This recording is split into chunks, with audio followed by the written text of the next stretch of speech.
divertimento e tanto altro si sono incontrati alla Baia del Sole a Sottomarina con l'agenzia Antonella Agency e Baia del Sole, che hanno ospitato domenica scorsa la terza selezione provinciale veneta di Miss Mondo Italia edizione 2025, offrendo una giornata memorabile in cui le concorrenti del più antico e prestigioso concorso internazionale si sono contese numerose fasce.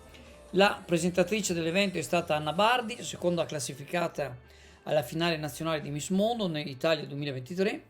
Nel pomeriggio in riva al mare, accompagnate dalla mascotte Marta Boydner, le concorrenti si sono sfidate in prove musicali e di ballo per ambire la fascia di Miss Bikini by Baia del Sole e acquisire così il pass per la finale regionale veneta di Miss Mondo Italia 2025. La serata ha visto due uscite delle concorrenti. La prima una prova di interpretazione sfilando con i costumi dell'azienda partner Juicy Store, la seconda uscita glamour con dress code total white. Diversi momenti di intrattenimento musicale hanno intervallato le sfilate con il DJ Dennis Online. Ospiti speciali sono stati Pamela Greggio, terza classificata alla finale nazionale di Gallipoli di Miss Mondo Italia e premiata con la fascia speciale Miss Non ci ferma nessuno di Luca Abete.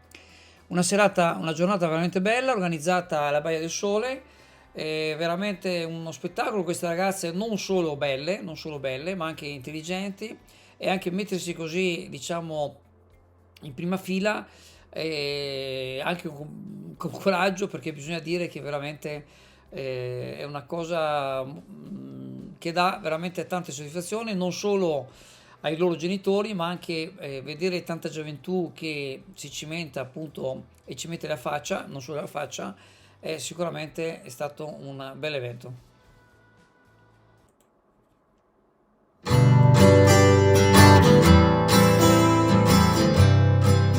Dal 1978 a Borgo San Giovanni a Chioggia la pasticceria Serenissima propone la sua caffetteria, la sua pasticceria artigianale, dolce e salata, e le gustose torte per tutte le occasioni e ricorrenze.